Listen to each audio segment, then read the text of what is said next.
I am very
market के अंदर एक नई प्रोडक्ट भी लॉन्च करने जा रहे हैं जिसके बारे में अभी एक्सप्लोर नहीं कर सकता, लेकिन आपको इंशाल्लाह पता चलेगा। और सर इसके बाद मुझे बताएं कि आपने अपनी जर्नी का आगाज़ कैसे किया था, क्योंकि जब आपकी तरफ हम देखते हैं ना कि आप माशाल्लाह सक्सेसफुल पर्सन बन चुके हैं, लेकिन कोई ना कोई आपके पीछे कामयाबी का राज ज़रूर होता है। तो मुझे बताएं अपनी जर्नी का आपने आगाज़ कैसे किया। एक्चुअली मैंने अपनी जर्नी का आगाज़ किया था जब मेरी डिग्री कंप्लीट हो गई थी। तो I did not have any skill कि मैं जॉब जो है वो गैदर कर सकूं या कोई बिज़नेस वगैरह स्टार्ट कर सकूं, लेकिन ये था कि मैंने as a front end developer start किया था अपने कैरियर का। तो बस ये है कि फ्रंट एंड में मुझे कोई इतना खास जो है वो इंटरेस्ट नहीं था, तो फिर मैंने बैक एंड को स्टार्ट कर दिया। और बैक एंड के अंदर जो है वो फिर ऐसे ही मैंने तकरीबन 1 ईयर मैंने जॉब की होगी बस, और उसके बाद फिर मैंने जो है वो ECS को स्टार्ट कर लिया। ECS ने जो है वो ज़्यादा ज़ोर कोरोना में पकड़ा था। हालांकि कोरोना लोगों के लिए वबा बन के आया था, लेकिन मेरा ज़्यादा बिज़नेस कोरोना में ही ग्रो किया था, और कोरोना के अंदर ही जो है वो काफ़ी ज़्यादा मतलब कि इवन के अगर मैं आप लोगों को ये बताऊं कि मेरी पहला जो सक्सेसफुल प्रोजेक्ट था वो उसी ड्यूरेशन में था। ओके सर, मुझे बताएं कि ECS में आप किस तरह की सर्विसेज प्रोवाइड कर रहे हैं वेब डेवलपमेंट में। एक्चुअली में हम लोग जो है वो कस्टम ऐप्स पे काम करते हैं, जस्ट लाइक कस्टम प्रोडक्ट्स पे काम करते हैं, जैसे इनवॉइस जनरेटर हो गया या फिर POS सिस्टम्स हो गए, या फिर इसके अलावा अब जो है वो हम लोग जॉब्स पे काम कर रहे हैं। मतलब कि एक होता है ना कि वेबसाइट होता है, मतलब कि जॉब्स जैसी वेबसाइट्स पे, और इवन के जो हम नई प्रोडक्ट लॉन्च करने जा रहे हैं वो भी इसी के ऊपर ही बेस्ड है। और पहले ऐसा है कि हम लोग एक ब्रांच पे थे, अब माशाल्लाह जो है वो 2 ब्रांचेस बन चुके। दैट्स ग्रेट माशाल्लाह। सर आपकी जो सी ब्रांच है, फर्स्ट ब्रांच और सेकंड ब्रांच, दोनों की अपनी लोकेशन मुझे बतानी है। हाँ, ऐसा है कि फ़र्स्ट ब्रांच जो है वो मेरी करतबा चौक में है, और सेकंड ब्रांच जो है वो DHA में है। वो दैट्स ग्रेट, डायरेक्ट करतबा चौक से DHA।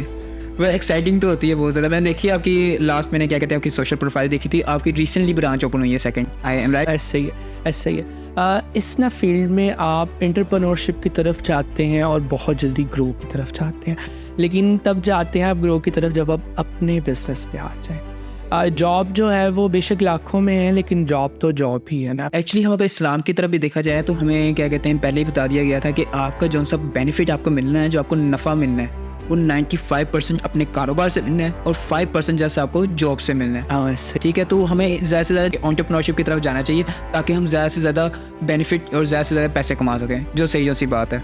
अच्छा, मेरा ऐसा था कि जब मैंने अपने कैरियर का आगाज़ किया था तो मैं जॉब और बिज़नेस दोनों इकट्ठे करता था बिज़नेस को ग्रो करने के लिए। और जॉब जो है वो मेरी नाइट शिफ्ट की थी।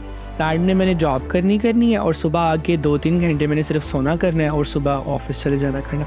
और जैसे ही मेरा ऑफिस जो है वो ग्रो किया माशाल्लाह, तो फिर मैंने जॉब लेफ्ट की। सर मैंने आपकी देखी थी प्रोफाइल में, आप एज ए इंस्ट्रक्टर भी हैं, आई एम राइट, और डिफरेंट कंपनीज के साथ एज यानी कि लेक्चर्स वगैरह देते हैं जाके। हाँ जी, बिल्कुल तो ऐसे। ये कैसे यानी कि कर लेते हैं एंटरप्रेन्योरशिप, यानी कि अपने बिजनेस को भी साथ साथ लेके चल रहे हैं और साथ साथ यानी कि दूसरे यानी कि लेक्चर्स वगैरह भी दे रहे हैं, कैसे यानी कि मुमकिन है, अपनी लाइफ को कैसे टाइम दे रहे हैं बिजनेस को? एक्चुअली टीचिंग का जो है वो मतलब कि या फिर ये स्किल्स वगैरह देने का वो मुझे शौक़ है। तो जब आपको पता है, जब आपको किसी चीज़ का शौक़ हो तो फिर आप उसमें थकते नहीं। बिल्कुल ऐसे ही है। तो ये तो आपकी बात है कि मैं सिर्फ 1-2 लेक्चर्स देता हूँ, लेकिन पहले तो जब मैंने स्टार्ट किया था तो राउंड अबाउट 9+ लेक्चर्स एक दिन में हो जाते थे और मुझे कुछ भी नहीं होता। That's great. अब तो मतलब कि ऐसा है कि बस 1-2 ही लेक्चर्स होते हैं, तो बस उसमें ही है। बस ये आपको पता है कि 2-2 3-3 चीज़ें मैनेज करना, और इसके बाद जो है वो एक डिप्रेशन तो होता ही है, लेकिन अब अल्हम्दुलिल्लाह टीम इतनी हो गई हुई है कि वो लोग खुद मैनेज कर लेते हैं, इतना नहीं। तो मुझे बताएं कि आपकी जो सी टीम है इस वक्त कितने पर्सन्स काम कर रहे हैं और किस किस फील्ड में काम कर रहे हैं? इवन के जो मेरा DHA का मैनेजर है, उसको तकरीबन 2 ईयर्स का रिएक्ट डेवलपमेंट का एक्सपीरियंस है, और वो अमेज़ॉन पे भी जो है वो काम करता है। उसने काफ़ी अच्छी टीम को मैनेज कर लिया हुआ है। और जो करतबा चौक में है लड़का, वो भी बहुत अच्छा है। राउंड अबाउट जो है वो ऑनलाइन भी कुछ लोग साथ अटैच हैं। राउंड अबाउट जो है वो 15 तक हैं लोग जो। अच्छा, मुझे बताएं जो से आपके क्लाइंट्स हैं, बेसिकली क्लाइंट्स, वो लोकल हैं या इंटरनेशनल हैं? एक्चुअली मेरे जो क्लाइंट्स हैं ना, वो सारे के सारे ऑस्ट्रेलिया से हैं। इवन कि अब तो मुझे ऑस्ट्रेलिया के जो है वो सिटीज़ के नाम भी याद हो गया है। पहले तो पाकिस्तान के इतने पता नहीं, तो अब ऑस्ट्रेलिया की याद हो गया। मेलबर्न के अंदर, सिडनी के अंदर, और दे आर टोटली इंडियंस। हाँ, और उनकी नेचर इतनी अच्छी है, इतनी अच्छी है कि पाकिस्तानी क्लाइंट की नेचर इतनी अच्छी नहीं है कि अच्छा, इसके साथ मैं एक और चीज़ ऐड करना चाहूँगा आपके लिए भी। हम बहुत जल्द ECS टेक के साथ MOU साइन करने वाले हैं, जो जिससे हम क्या कहते हैं मिलके आपस में काम वगैरह करेंगे इंशाल्लाह। सो सर, इसके बारे में थोड़ा सा बताएं कि हम जो है MOU साइन करने वाले हैं। हाँ, एक्चुअली में MOU जो है वो 2 कंपनीज़ की जो है वो कोलैबोरेशन होती है।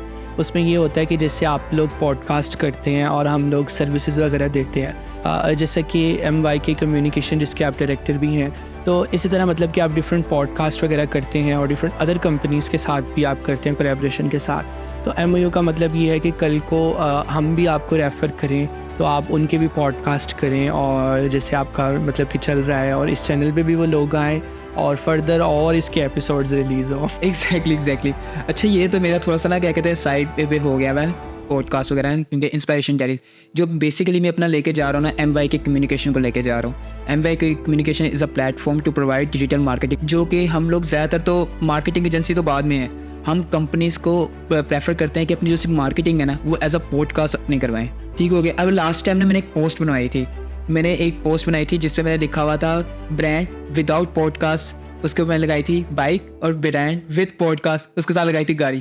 काफ़ियों को समझ नहीं आई कि उसका मतलब क्या है। एक्चुअली पॉडकास्ट जो है मार्केटिंग का बहुत बड़ा जरिया हो चुका हुआ है कि एक बंदा क्वेश्चन करता है, हालांकि वो 2 कंपनी के अपने ही बंदे बैठे होते हैं जो आपस में क्वेश्चन आंसर कर रहे होते हैं, कि जो बंदा आपसे डेली बेसिस पे आप क्या कहते हैं किसी कस्टमर को एक जवाब देते हैं, ठीक है, आप पता नहीं कितने कस्टमर को वही जवाब दोबारा देते होंगे। राइट, बिल्कुल ऐसे। तो पॉडकास्ट से या किसी इंटरव्यू से वो उस चीज़ को यानी कि कम हो जाता है कि आपने बस एक अपना इंटरव्यू रिकॉर्ड करवा दिया और सबको वो लिंक शेयर कर दिए, ठीक है, तो आपको बार बार बताने की जरूरत नहीं। हाँ जी, बिल्कुल ऐसे।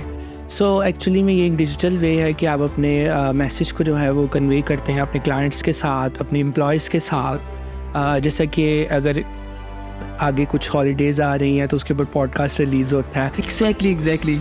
अब तो PSL शुरू होने वाला है तो मैं वो जाएगा इस पर डेली बेसिस पे कोई ना कोई वीडियोज़ वगैरह लाजमी बनाऊँ और उस पर पॉडकास्ट करें आप, तो ऐसा ही है। अच्छा सर, हमने ना क्या कहते हैं आपकी लाइफ की जर्नी की तरफ बहुत से क्वेश्चन वगैरह करनी है। हम पहले चलते हैं पाकिस्तान के क्राइसिस की तरफ, जो आजकल मौजूदा हालात चल रहे हैं पाकिस्तान के।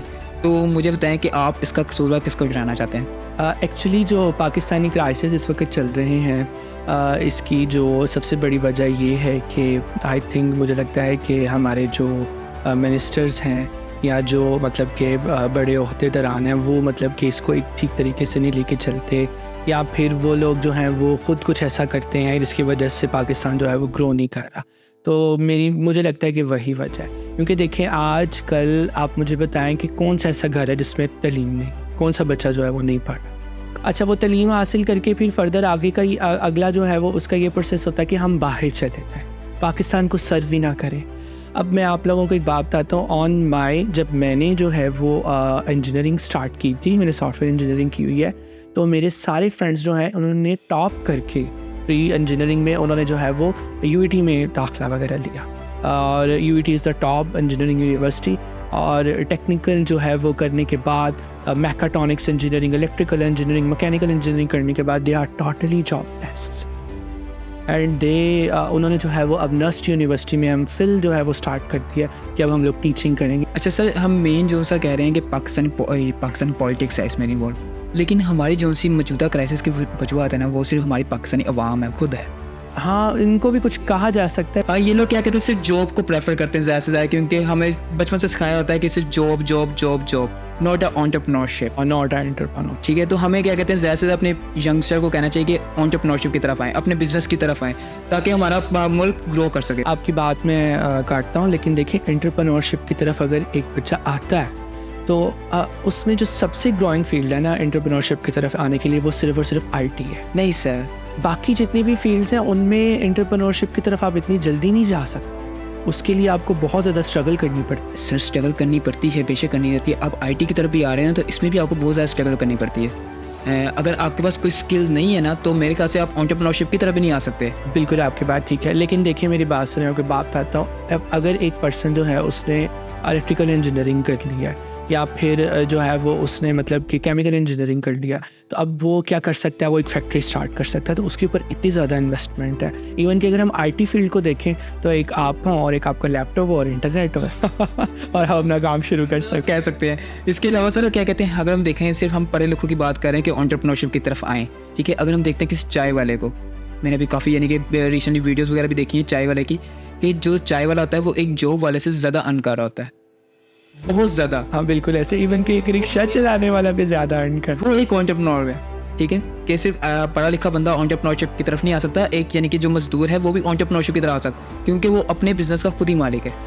हमारा माशरा जो है ना वो ऐसा बन चुका हुआ है अब कि अब जो है वो पढ़ना है। एक बच्चा जो है वो 23-24 साल की उम्र तक पढ़ता रहता है, फिर उसके ऊपर इतना डिप्रेशन होता है कि अब तुमने जॉब करनी है, अब तुमने ये करना है, तो वो और ऊपर से जो है वो उसकी शादी की उम्र हो जाती है। वो हर तरफ से उसको बस मुश्किल ही होती है। सर मेरा क्या कहते हैं, जब मैं लास्ट टाइम जब अपना बिजनेस स्टार्ट नहीं किया था ना मैंने, तो मेरा जब जॉब कर रहा था, मैं बड़ा तंग आ गया था। मेरा दिल कर रहा था मैं टिक्की वाली रेडी लगा लूँ मैंने किसी को भी देखता था वो हमसे ज़्यादा यानी कि अर्न कर रहा था। हाँ बिल्कुल, की वजह से मुझे बड़ा यानी कि इशू क्रिएट हुआ था। अच्छा सर, इसको भी थोड़ा सा साइड पे करते हैं, हम तो काफ़ी पॉलिटिक्स की तरफ आ गए। अच्छा मुझे बताएं sir, who is your favourite political person? Actually